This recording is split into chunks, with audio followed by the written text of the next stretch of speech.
These are the top 10 mistakes you're making with mini PCs and how to avoid them. Oh, and there's a bonus one at the end. This happens all too often. Someone comes into the comments of a mini PC review, usually weeks or months later, says they bought it and they're unhappy with it because of X, Y, and Z. And coincidentally, X, Y, and Z was covered in the video. Reviews are something you look at before buying a mini PC. They're not the best place to vent afterwards. Your last hope should never be a review trying to convince you it's actually a good product when you're not happy with it. It's far too late. If you buy a mini PC without doing any research beforehand and end up unhappy with it, well, you know who to blame. This one follows number one nicely. Going for the cheapest mini PC you can find is almost a guarantee that you'll end up with junk. A lot of these ultra cheap models use very weak CPUs, slow storage, can have terrible cooling, loud fan noise, and even outdated hardware. They might look great in the product photos, but once you start using them, you'll find that apps open slowly, browsing lags, and multitasking becomes painful or impossible. One of the biggest scams of cheap mini PCs is using old, outdated CPUs recycled or refurbished from laptops, as they're definitely not available to purchase from the vendor and have been long discontinued. One easy way to check this is to look in the specs of the mini PC, copy the CPU model number, and throw it into a search engine looking for the release date among the specs. If it's a couple of years old, that's still relevant. If it's 3 or 4 years old, best to search for the successor, which might cost only a little bit more, and if it's 5 years older, especially on the budget end, it's most likely e-waste. Older mid-range CPUs usually hold up fine for many years, so this advice is only for the cheapest options out there. However, from experience of reviewing hundreds of mini PCs over the years, the cheapest option of any CPU class is likely cutting corners somewhere, making it often a worse option than a slightly pricier competitor. And while it's not always the case, CPUs do get outdated pretty quickly with yearly release cycles. It's pretty alarming how many viewers want to buy a mini PC for gaming. They are not gaming machines. Period.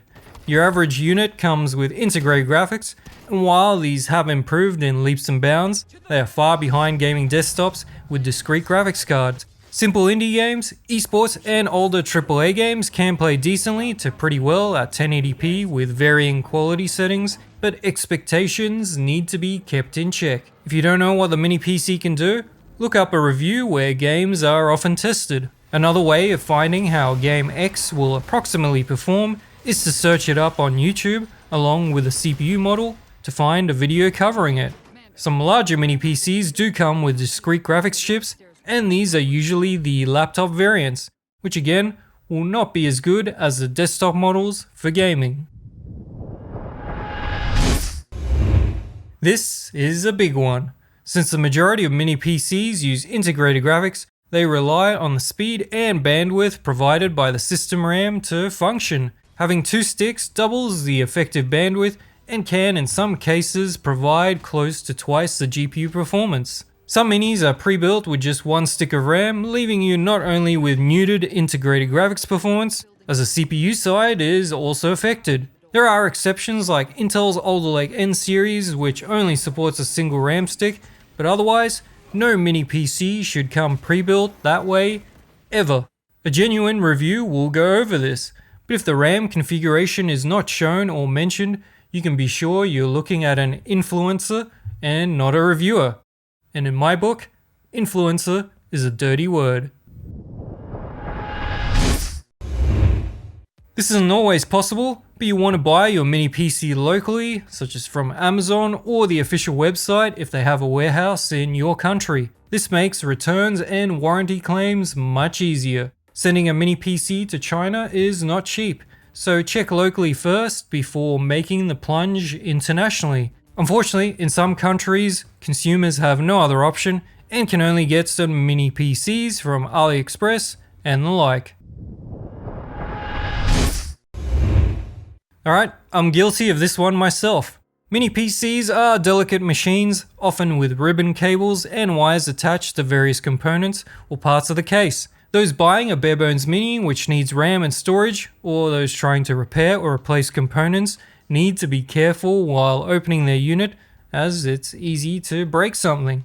Wireless and Bluetooth cables are the most common, but removing the whole board, well, that can also be pretty problematic. So take your time and try not to use a lot of force. Not all mini PC brands are equal. Some have been around for years and others come and go. Mini PCs are still a small segment of the computer market, and it's flooded with Chinese models that are usually far cheaper than established brands. And yet, consumers expect full support for something that's clearly a cheap product. The lower cost has to come from somewhere, and it's often at the expense of support, longer warranties, and BIOS updates. Sales volumes of mini PCs simply aren't high enough to compete with laptops or desktop pricing and support. If you're planning to get a mini PC and want support, you need to pay for it. It's that simple. Some Chinese brands are starting to provide decent support, and that will be mentioned in my reviews. But they still aren't quite up there with established brands like Asus, ASRock, Gigabyte, and MSI. Otherwise, for the cheaper mini PCs, it's best to go in with the mindset that there will be no official website containing latest drivers or BIOS updates, no technical support, and possibly no warranty. Although you should always try to get a replacement within the warranty period if the unit becomes faulty. For many, most of this will be fine, as they'll just turn on the mini PC and use it as is without ever doing anything apart from Windows Update. In most cases, mini PCs come free of malware, adware, pre-installed apps, viruses, etc. But these days, it's so easy to install Windows from scratch that I think it's good practice for everyone to learn how to do it in case it needs to be done in the future. It will also leave you with a Windows install USB drive, which is essential for installing or repairing Windows if something goes wrong and Windows refuses to boot. Without it and no access to another PC, you're pretty much screwed. I have a detailed guide on how to install Windows 11 from scratch on your mini PC, which I'll link at the end of the video. Take 30 minutes to an hour to go through the process, and you'll be better off than most PC users. There are mini PCs out there with wireless and Bluetooth range problems. Yes, it sucks, and again is something that is tested in each review, but can still vary between units. Some will return their mini PC, while others might not be aware of a possible solution. While I don't think the consumer should be fixing poor engineering, it is possible to fix wireless or Bluetooth issues with an inexpensive USB wireless dongle. It does take up a USB port, but it also should have decent range and is an option to fix this problem. If you're planning to use an eGPU, your best option is Oculink, which provides far better performance. Yes, it's not as convenient as USB 4 or Thunderbolt, as it can't be plugged in or removed while the mini PC is powered on. It also requires an Oculink eGPU, which the major brands don't make. But as an example, the increase in performance in most games can be massive with the same graphics card, as the interface provides more bandwidth than USB 4. These days, there are plenty of mini PCs with Oculink ports available. So if eGPU gaming on a mini PC is your thing, go for one with Oculink and forget USB 4 altogether. The secret to a faster mini PC is to flip it upside down.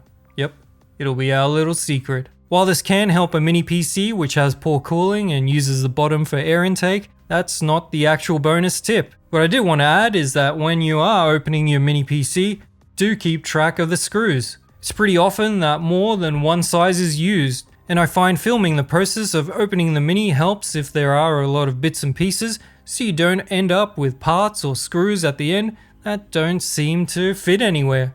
That's always an unpleasant surprise. So that's my top 10 list of mistakes you're making with mini PCs. Hope it's been informative. Help the channel out with some affiliate links in the video description, and I've linked the video on how to install Windows 11 for your mini PC right here. I also have videos for top 10 reasons to buy and not to buy mini PCs, so check those out on the channel if you're interested. Cheers!